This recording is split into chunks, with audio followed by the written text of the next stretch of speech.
army having attacked the army camps. So they were also using secure radios, so we were unable to detect such occurrences. But we had carefully informed and advised our troops whenever they went for the attacks to use only the secure radios. And over and above, as Brigadier Nogueira said, they were observant about the electronic signature given by our brigades or divisional formations. So we had advised our troops not to talk too much over the radios until such time the surprise is lost. So otherwise what happens is, if you activate more number of radio transmissions, then amongst them there will be non-secure radios as well. So you gives your location electronically to the enemy. So that means, as he said, they have forward observers in suicidal role, so they will direct their own artillery onto our locations very precisely. So these advices were continuously given, and the commanders from signals, they were operating right in front with the infantry officers. So these advices given in continuous basis ensured that our people were not violating these instructions to a greater extent. So in the meantime, whenever they used these things, what we did was we consulted the ground commanders, and we jammed whatever their communications as and when required, as I briefed. Otherwise, we mainly resorted to the secure communications. Over and above, we used the CDMA technology, and at that time, though it was available in the other countries, we assumed that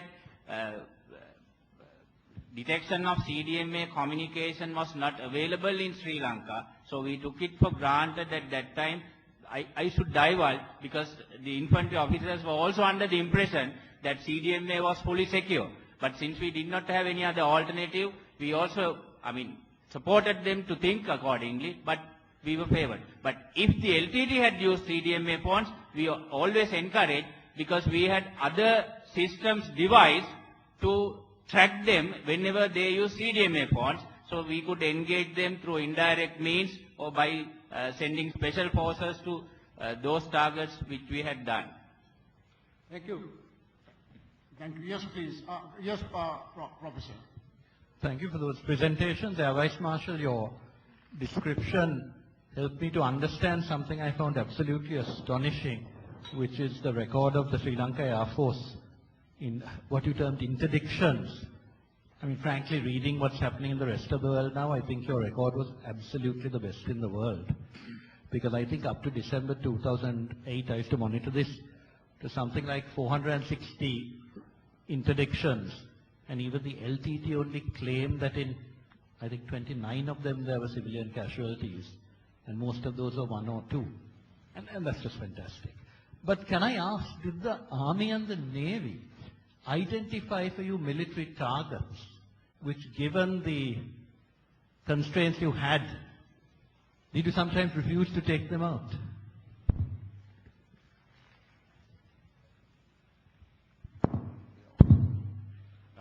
Yes, Professor, thank you for the question and your comment initially.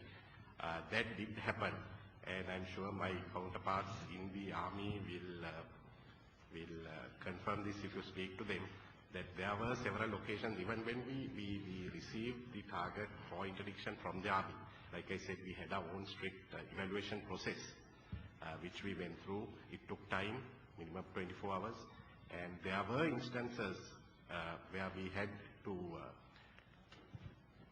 initially sometimes put off engagement of that target till we had further details, till we verified it further, till we observed it further and cleared it for engagement. There also have been occasions where we have had to show facts which maybe the Army got on intelligence, the target, and didn't know, maybe there were some details missing in it, which we came across when we observed the targets, and we had to point this out to the Army. Of course, we all worked very closely, myself with the Director of Operations Army, for example, and we had to show those results from the observations over a period of time and decline to take that target. Yes, it did happen. Thank you. Yes, please, from the rear. There was, I think, two speakers. It was very interesting and useful to listen the details of the anti-terrorist operations.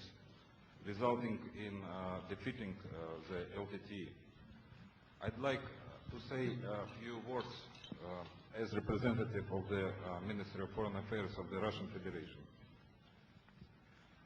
Sri Lanka attained resounding success in the fight against terrorism, and Russia supported the course of the government of this country aimed at putting an end to the armed conflict in the north and the east of this island, and welcomed return of the peace to the wounded land.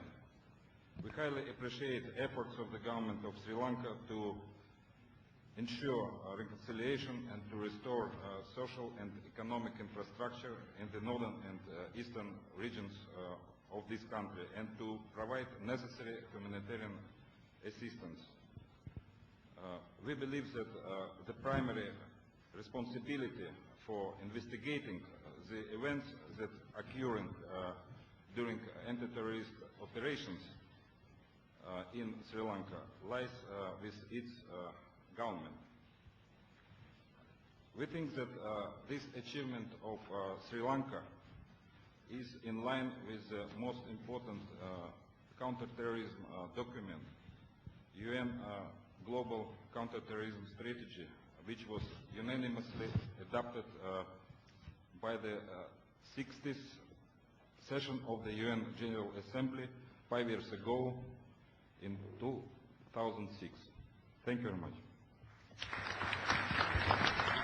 Thank you very much indeed. Next, please, there are another arm being raised in the rear. Anybody else, please? I know you all are waiting to go for lunch.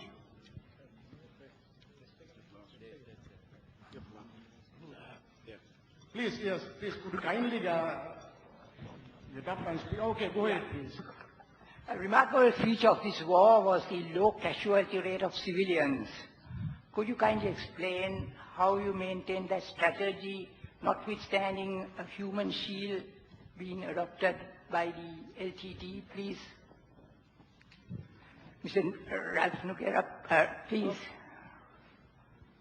Particularly during the final stages where we had a close quarter battle with the LTTE cadres, we had very strictly enforced rules of engagement. And as I explained, although we had 7-8 divisions, we did not forward as many, too many troops. And few of the battalions were fighting and were asked to resort to precision targeting. Actually, we employed snipers, marksmen, to identify only the terrorists and target them.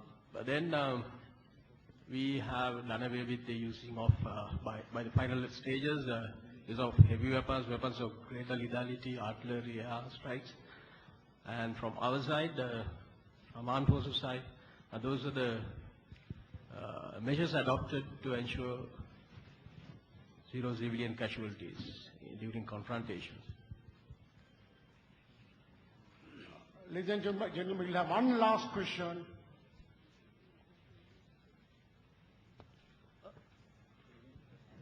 Anybody? It's a corollary to the question the gentleman asked. There have been allegations that during the last stage of the battle, even the LTT had placed their own guns in the middle of civilians, upwards of 330,000. In spite of that, how did you manage to keep the casualty rate under minimum or zero casualty rate? Yeah. Now, actually the casualties occur in these circumstances when you employ mass against the insurgents when they are embedded with the people. Now, this is why we change it all. We change the face of our infantry and we transformed into small groups. Because small groups definitely are stealthier, could get closer to the terrorists, they have a less signature, less visibility. So we transform.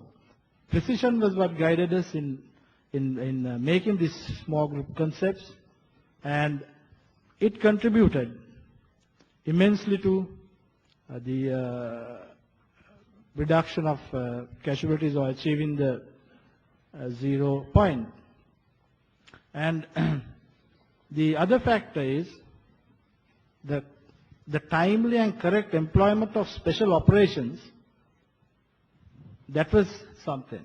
If you look at the operations conducted, you find that at times of sensitivity, when we had to reduce firepowers due to the civilian factor, it was special operations who took the lead.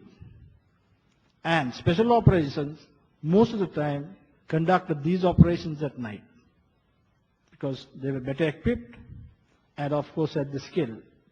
So we changed our whole thing, the face of our operations, of our infantry, and this is how we did it.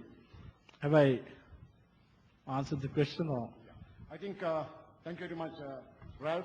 I think we are all short our time.